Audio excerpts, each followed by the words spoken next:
Welcome to another episode of Culinary School Stories, the bi-weekly podcast that is dedicated to sharing the stories of people around the globe whose lives have been influenced, impacted, touched, and or enriched, for good or for bad, from their culinary school experience.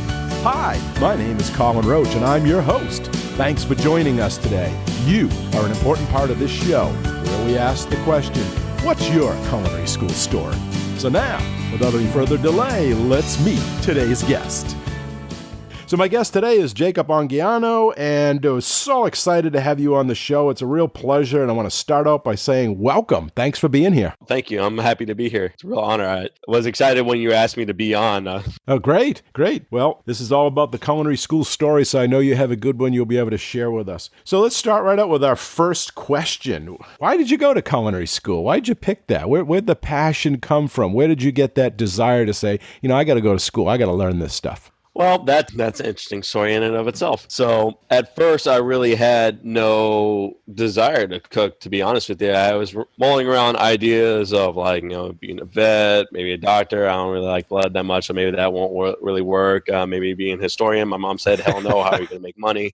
So I was just kind of trying to figure out exactly what I was going to do. And then one day at high school, this recruiter from Johnson Wales came by and he said, look at these opportunities that you have, 4-day school week, 3-day weekends. I thought to myself, that's actually pretty good. 3 days off, hell yes. But he mentioned, start with your majors right away. You don't have to take all the minor classes beforehand. So I can jump straight into learning culinary. And I thought to myself, maybe that's something that I'd be interested in doing. Because I cook at home. I cook for my family all the time. At the time, I was working at a bait shop, so I had access to fresh fish all the time. And these guys at the shop that would tell me how to prepare it right and what I could do. So I was trying new things at the time. And I was always watching Food Network and different cooking programs. So it would seem just like a good idea. And I was kind of, didn't really have any real idea. I was just kind of jumping in feet first and seeing if I landed. And I happened to, the first class that I had was fundamentals with Chef LaCostra. I'm sure you remember him. Yeah.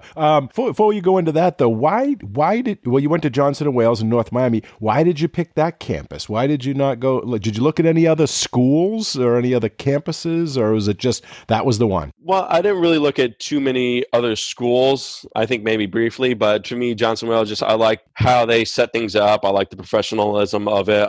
When I visited the campus, I loved how professional and business oriented all the professors were, all the faculty was. I liked the campus a lot. And for me, I stayed in Florida and North Miami specifically because all my family was in Florida, and I didn't really want to be too far away from my mom, my brother, my grandparents specifically, and my uncles were there at the time. So I kind of wanted to stay close to family, but they were in Boynton Beach and Lake Worth, and being in North Miami is about an hour and change away. So it's far enough away to where I can't just jump over and they can't just keep calling me and bugging me and say, hey, come over and do this. Right. But I was close enough to where I could make the trip and go see them, but I was also far enough away to where I could kind of do my own thing and learn and grow on my own. Sure, that makes sense. So tell me about that first class with Chef LaCostra. You're going to tell us about that? Oh, yeah. That was interesting. Again, I was kind of nervous going into it. I was glad in retrospect that I had him because he's a really phenomenal teacher, and he was just a really cool guy, but he was able to instruct the basics but also be very approachable at the same time. He would throw in a joke, or I remember we were learning how to test the temperature of meats with by touch, and he said, now when you're testing the meat with your finger, you want to make sure you're clean, but I know that desire. You have your thermometer, but then you have this nice juicy finger. What are you going to do with it?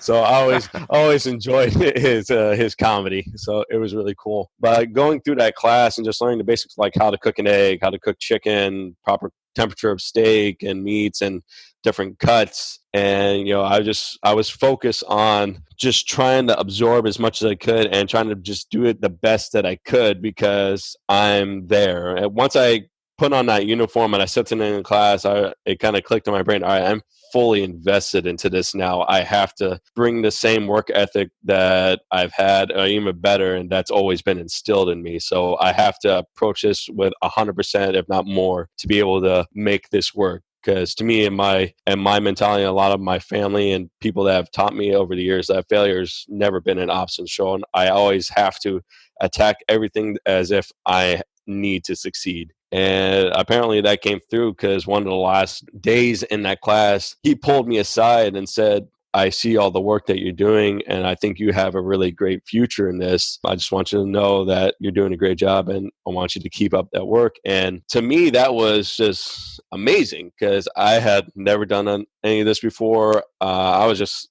some know-nothing kid from, a city that no one's ever heard of if you told them about it. And the fact that he pulled me aside and saw that and recognized that with me and told me about it, it was incredible. It meant a lot to me at the time. Yeah, that's great. It was a good motivator too. We know that you're on the right track. You made those right decisions. Oh yeah, for sure. You mentioned you were nervous, obviously. So think back to that first day when you arrived on campus. What do you wish you had known before you had started? I wish that I had known that it's okay to take your time learning things. Nothing has to come instantly. And maybe I put a lot of pressure on myself to be able to learn those things. And pressure is good in certain amounts and when done in a constructive way. But you don't have to pressure yourself so much, or it's not right for everybody. So you shouldn't be focused on so much, I have to learn this. I have to learn this as fast as I can. And no matter what, stay up late and, kind of take a lot out of yourself. What I tell everybody when I started working and got more into management is that I don't want you to work fast. I want you to focus on technique first. Once you have the technique down, the speed will come. And that's how I train everyone. And that's kind of how I started really fast and you don't really know what you're doing.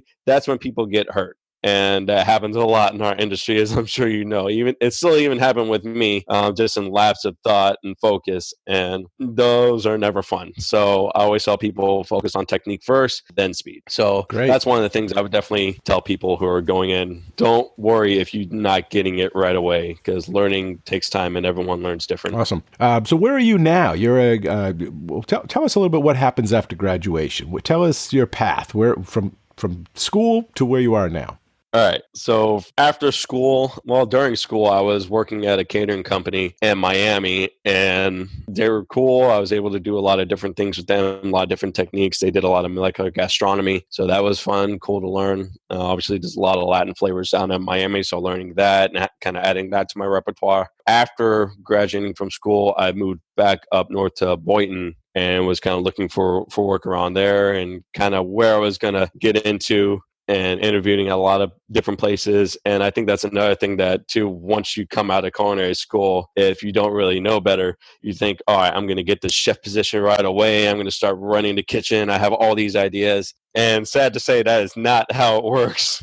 You like 1 in a million chance you have of going straight out of culinary school and into like being a sous chef, executive chef, unless your parents own the restaurant or have a lot of connections or you're really just that good. It's not going to happen that way. You really have to start back at the bottom and work your way up. And I started, I think one of my first jobs out of culinary school was I worked at Payway, and I worked as a wok cook there. And I was doing the wok, and then days I wasn't doing that, I was doing the meat cutting in the back and portioning that out for the wok cooks and just trying to get as many hours as I can and kind of learn what I could. And then after that, I went to this restaurant called The Office in Del Rey and was a line cook there.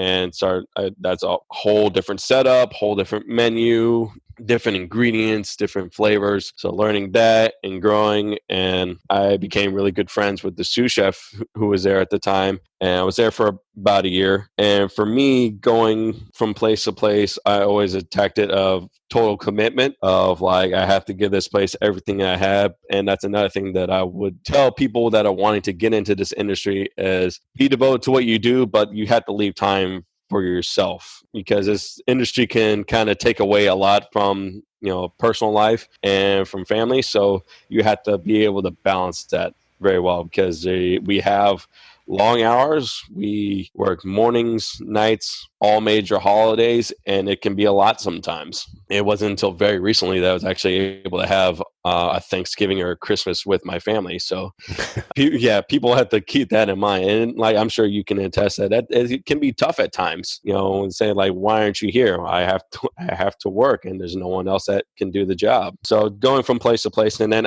when I was at the office, the sous chef there, Derek, he left there, went to a hotel to be sous chef over there, and he brought me over there because we became pretty good friends, and he knew how I worked. We worked really well together, and brought me into that hotel in Pompano to be the banquet chef. And from there went to Singer, from Singer a couple of different places in Delray and Deerfield Beach. And then my last job, I was at Country Club in Fort Lauderdale, Coral Ridge Country Club, where I was the banquet chef there, and was there for a couple of years. And that's a totally different setup too. It's like combining a hotel, a venue, and a restaurant all together in one, and you have to kind of match the speed of everything that's going on. And that was my really first official management position. So taking the experience from that and taking the time to kind of get the experience I needed from there to have that on my resume to be able to apply to the position that I actually have now as sous chef in the soccer stadium. That one was interesting. Not that I wasn't fully committed to the country club, but I always look at job listings and just to see what opportunities are out there.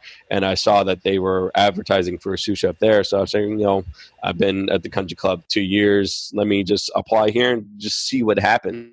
See if I get the position. And for me, it would have been a step up. A little bit more gratifying, and all the work that I've been putting into my career to be able to get that next level up. So I applied, I interviewed, and I got the position.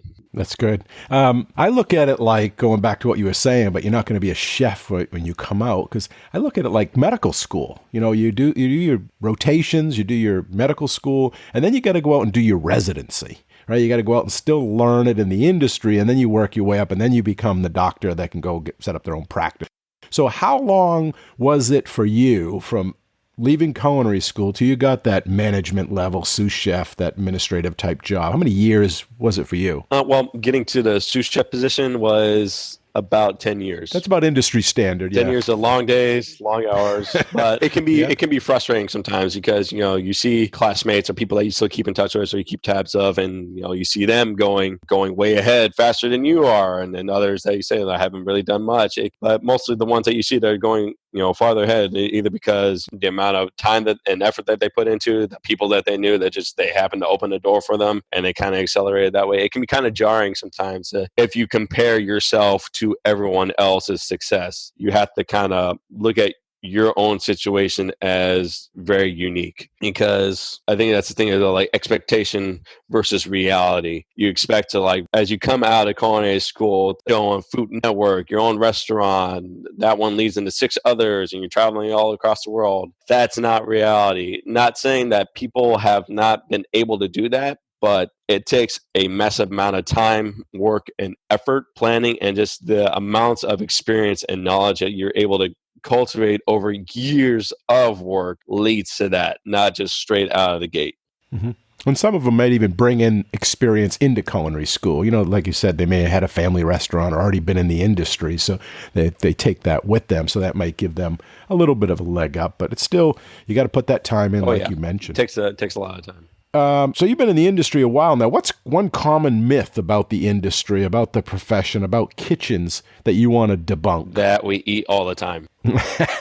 Oh yeah. If I'm someplace or I'm working, someone who's not culinary comes into the kitchen, and maybe I'll say man, I'm hungry, and they're like, you're hungry, you're in the kitchen. I'm like, what do you think I'm doing? Just standing around eating all the time? No, there's things that have to be done. There's a reason why I have to be here 12, 14 hours a day, is because there's a lot of crap to do. Yeah. Sometimes I don't even get a 30-minute break just to eat something, but yeah, we do taste things. Yeah, that's part of our job, is tasting things, but that's not equivalent to a whole meal. You're tasting 1 ounce of something, and then you're running around. I think I tracked it on a Fitbit one day. I was walking and running around 13 miles in a day or something. Sure. Something close to that. But I think that's one of the myths, is that we're just eating or we're just stuffing our faces all day long, that's not true at all. That's not at all accurate. Yeah, there's not too many many times as chefs we get to sit down in the dining room with a glass of wine and have a nice meal. It's like eat standing up over a garbage can or something and run to the walk-in and get back to work. Like, all right, I got this.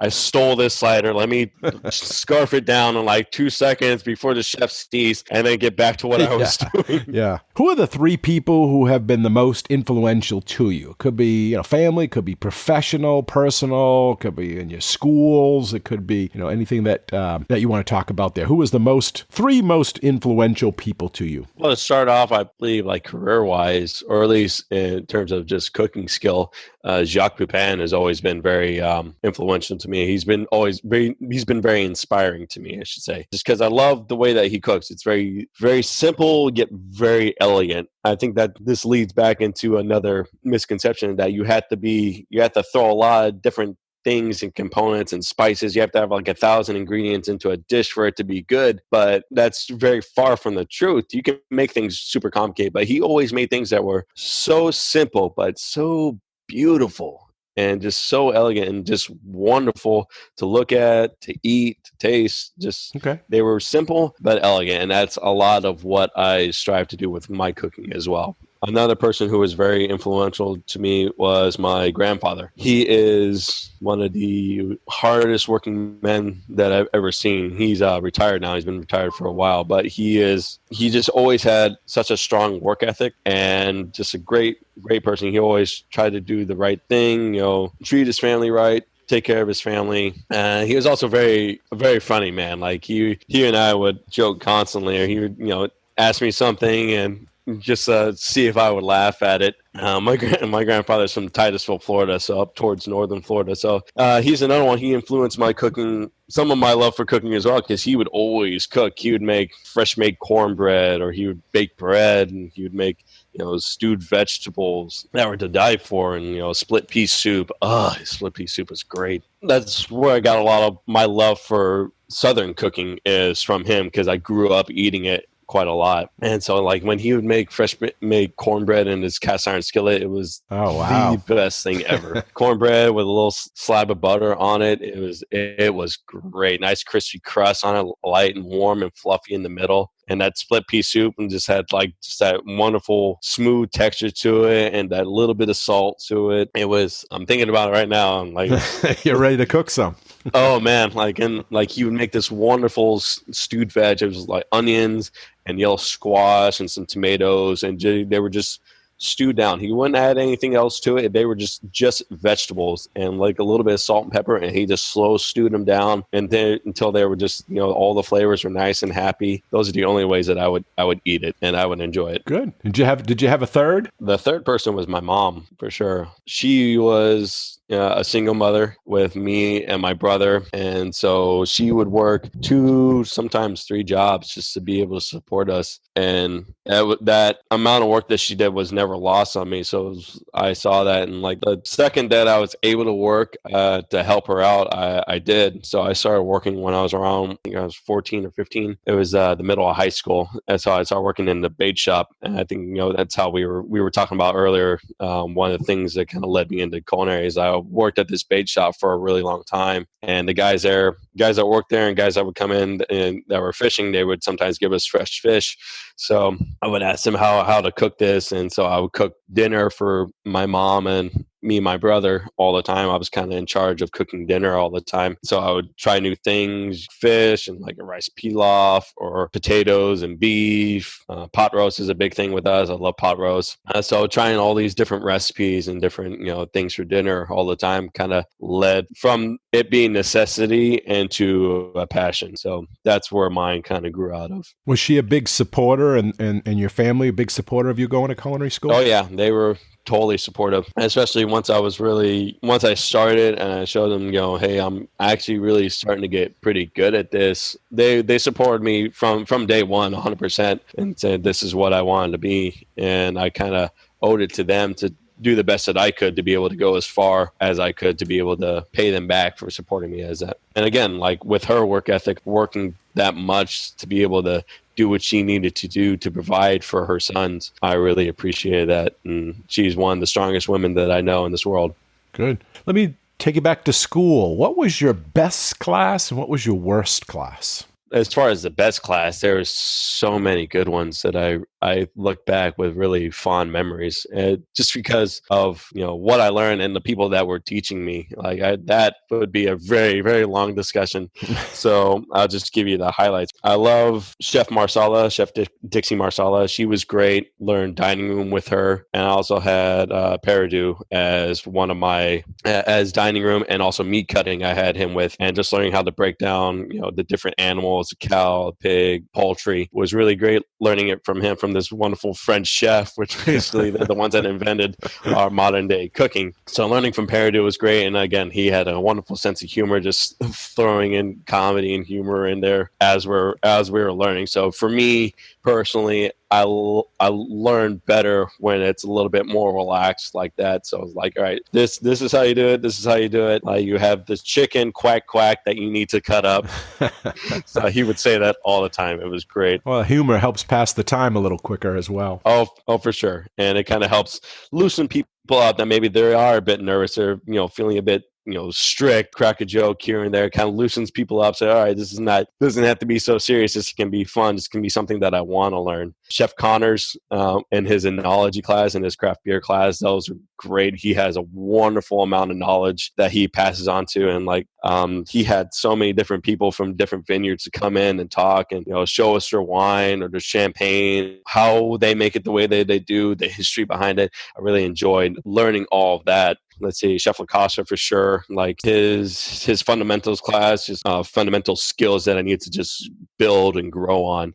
He was kind of there as like a guiding light for me. So I always respect him for that and his abilities and his skills. Chef Kopsik, because his learning desserts from him, he was a great guy. Again, super funny. Coach He was there. I never had a class with her, but she was always very helpful. Chef, I remember talking with you. Chef Brandenburg was great. Chef Barber, the Father Time, that's been there from day one, and he'll be there when it ends. Chef Barber was great. When I did the tour of Johnson Wells, he was who I had my class with, and I remember we were talking about Louisiana Creole, New Orleans cuisine, and he asked me a question and I knew the answer to it. He's like, where'd you learn that from? He's like, Food Network. He's like, they get it right sometimes. And he's actually, I don't know if you remember me when I had the afro and I had to stuff all that into the skull cap. He was actually the one that suggested the certain hair nets that they sell them over at Sally Beauty Supply. You can use these for your hair. And you're like, oh, thanks. He's actually concerned about my hair, and which is that the hair is a whole different podcast. Yeah, well, he goes the extra mile. Oh yeah, for sure. He's a really good guy. Chef Rook. At first, he's a guy that started off as probably one of my worst class and developed into probably one of my best, because he has a very hard personality to kind of get into, but once you kind of get on the same level as him, once you kind of break through that barrier, he's such an awesome chef, such a really great guy, and we became really cool towards the end. So what was that class? Garmager? No, I had Garmager with Brandenburg. What international cuisine I had with Rook. With French I had Chef Weniger. So it's fine. French class with a German chef. That was interesting. Hey, speaking of international, tell me about your trip to Japan. I know you went there recently, and the cuisine, and tell us how that influenced you as a culinarian. Oh, Japan was awesome. I just recently went there. I've always been fascinated with Japan and Japanese culture, but just the cuisine and looking that up of how they do sushi and ramen and okonomiyaki and takoyaki or shabu shabu, the big hot pots. And people think Japanese, they think, oh, sushi, oh, noodles, ramen, but there's so many different layers and techniques, and people don't really understand until you really go down that rabbit hole. Or same thing with ramen. To me, ramen is my rabbit hole. When I went to Japan, I had ramen in every city that we went to. Wow. And it's amazing how just different that can be. Just the broth is different. The noodles can be slightly varied. The toppings can be different. Wow, I didn't know that. And when you eat ramen, you're supposed to slurp it. And when you slurp it, it injects air into the broth and into those layers, and you get much more, more of the aromatics, all the flavors open up, and it becomes a whole different experience. But yeah, going to Japan was an incredible experience. So thinking about culinary school, the time, the money, the investment, all of that, would you do it all again? I never regret my education from culinary school. A lot of times I regret the price tag, but I never regret the experience and the education that I got from it. Perhaps some credits at a community college first, I would have been a little bit, cheaper and more affordable. But as far as like the actual culinary education, I would do it again in a heartbeat. Good. Do you have any stories about culinary school? Any good stories you have that you want to share? I mean, something that happened like behind the scenes maybe, you stayed in the dorms? Did you live there? Did you meal plans? Part of that life? I did stay in the dorms. Yeah, I had the meal plan. I was in there. One good story that I do like, or one thing that I like that we did at our school is that we had the food truck rallies every Tuesday. So I enjoyed going to those because I felt like that just felt right for a culinary school. You're bringing all these different flavors to us to experience, and then I feel like that very positively affected us. So we tried all these different things. Let's kind of take these into the classroom and try to recreate them, or like see how they fit, and maybe I can try and figure out how I can recreate how they did this. And I would love going there and talking to the people and kind of picking their brains. Hey, like, what flavor is this? How did you actually do this? And where did you start? I remember there was this one guy with an ice cream sandwich truck who went to CIA, and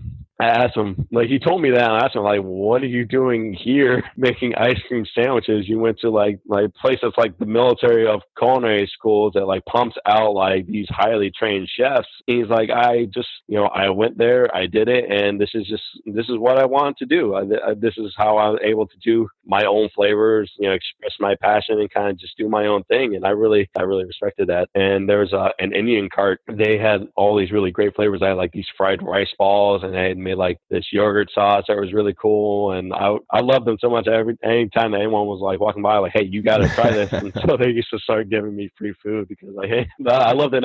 They weren't like paying me to do that. Dude, just helping them out. That the food truck rallies, that was like, what, 20, 30 trucks that would come in once a week and do a big, circle, and they had music. And so it was a kind of and like and then everyone would go out. You maybe like see other people. And it was, for me, because I wasn't very social, it was a great way to go out and be amongst people and be kind of social without having to actually directly interact with people. So, I mean, you could bond over like, hey, this is really good. Yeah, I thought it was really good too. Let's talk about this. Let's get a dialogue going. What's a big challenge you had in culinary school? And what did the lesson you learn from it? You mentioned that you weren't really outgoing. Maybe that's it, or something else, or maybe it was the academic part. Was there any challenges that you persevered? Academically, I never really struggled too much. I graduated cum laude, so that kind of tells you where my head was at. I was pretty well into my studies. I didn't really struggle too much with that. I think, being social and just kind of work my way, trying to find where I fit, because that doesn't really change whether you're in culinary school or regular college or not. Trying to find that core group of people where you fit into. And I found myself being taken advantage of a lot because I was kind of shy, very introverted, not very outgoing and social. So I didn't really have that strength of voice, that strength of character that I have now after being through all the experiences that I've been through. So that's one of the experiences that I think a lot of people can relate to, no matter what college or, place of education that they go to. If they're like leaving home and being out on their own, they can kind of relate to that. They are these people that no matter where you go, they're going to try and take advantage of you. But I also found a lot of really good people that I talk to this day, or like people that I found a really kindred spirit with that I enjoy talking to, and I had really long, deep conversations with, and I felt I could really rely on them. So that's also a really good thing that came out of that. Good. Culinary is a very artistic, industry or passion or source of study. How does that tie into what you do with your woodworking? Because I know you're very artistic with that. Maybe you could tell us a little bit what you do with wood, and is there any relationship with culinary? Oh yeah, for sure. Because like you said, culinary is a very artistic, it's a very creative outlet, and I've always been around very creative people. Like in my family, culinary is kind of my outlet, and kind of pushing how do I plate this right? How do I make it look nice? How do can I get a specific color out of this ingredient? Different flavor, different aromas. How do I play on this? And I think after being in the industry for 10 years, you kind of need a break. You're mentally, you need a break, and you need to switch it up so that you don't burn yourself out on one or the other. I started thinking I need something tactile to kind of have at the end of the day, because culinary can be very fine. It can be very in the moment. Like you make this beautiful plate of food and then it's gone. You put it out and then it's gone forever. And or maybe you create this dish and then someone orders it. Well, I don't like this. Can you switch it up for that? But instead of grilling it, can you just sear it and no salt and pepper? And I don't like the onions in that. Can you take that out? And they kind of change it and morph it into where it's not really the dish that you created for. And that can kind of stab at your heart a little bit. So with my woodworking, I wanted to do something to kind of improve the space that I was in, make things that I could, use, but also that were beautiful to look at. But I also wanted to make something that was kind of a little bit more tactile, a little bit more permanent, something that I could say and consistently look at, said like, I made that. And no matter what else happens, that is there forever. And I know that that is going to be there. And I'm proud that I made that. Now, is this woodworking a hobby, or is it turned into a business? I mean, can people buy your pieces? Is there a way that they could see it, or is it it's just for you? For now, it's a hobby. I do have a YouTube channel called Native Son Wood Art. I've been doing that for about a year. It also leads into, doing that leads into learning a new skill, learning filming, learning editing. And I know what I'm talking about too with your channel as well. So it's just like learning how to set up a shot, and then you learn photography, how to make a thumbnail, and then SEO and learning keywords and editing, video together, when you speed up, when you slow down, where to cut a clip, adding in music, what's the right music to use, what's the right tempo, blending that in, doing voiceover. So that leans itself into learning more new skills and, again, stretching your thinking. But I do eventually plan to start selling some pieces and maybe setting up a side business with that. Not right now, though. I'm still kind of working out the fine details. I'll be sure to put your link in the show notes so that people can go check that out if they want. And these skills, as you mentioned,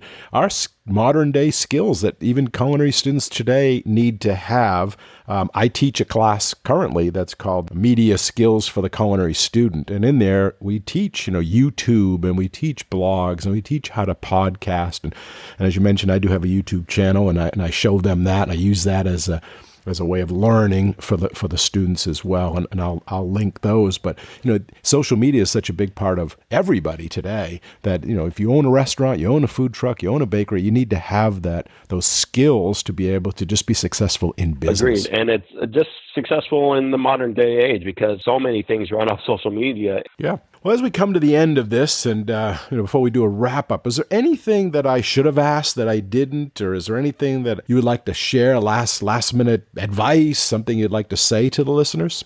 Last-minute advice, I just say, if you have a goal in mind, hold on to that goal. Don't get frustrated that maybe it's taking longer to achieve versus someone else that may have that same goal. And just remember that it's okay if goals change too. If maybe you had an idea while you're in culinary school, I'm going to own a restaurant and do all these things. And then as time goes on, maybe that's not what you want to do. Maybe you just want to work for a really good company, like a hotel or a stadium or a cruise ship. That's fine too. Goals can change. Ideas can change. Yeah, it's not called chef school. You don't have to go be a chef. You could take that skill of that culinary arts and all the other classes and components of your degree and use it in so many different ways that many students don't even think about when they first come to culinary school. Oh, yeah, absolutely. Well, that's just about all the time we have for this episode, and I want to thank you, Jacob, for coming on the show today and sharing your culinary school story with all of us. We really appreciate your time, your insight, and your honesty. Thanks again, and I really enjoyed this chat we had. Thank you very much. I enjoyed it too, and thank you for having me on. It was a real pleasure to be on. Great. Take care now. Thank you. You too. And a big thanks and appreciation also goes out to all of you, the listeners. We hope you enjoyed the show and this episode. You all are a big part of this show, so please let us know what you think. Your comments are always welcome, and they help us in making the best show possible. You can email them to culinaryschoolstories@gmail.com. That's culinaryschoolstories@gmail.com. Or even leave us a voicemail at area code 207-835-1275. That's area code 207-835-1275. And if you like the show, we have a big ask of all of you, and that is to share the podcast with everyone you know and to give us a positive rating and review on Apple Podcasts.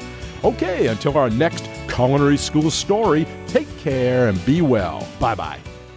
Culinary School Stories is a proud member of the Food Media Network.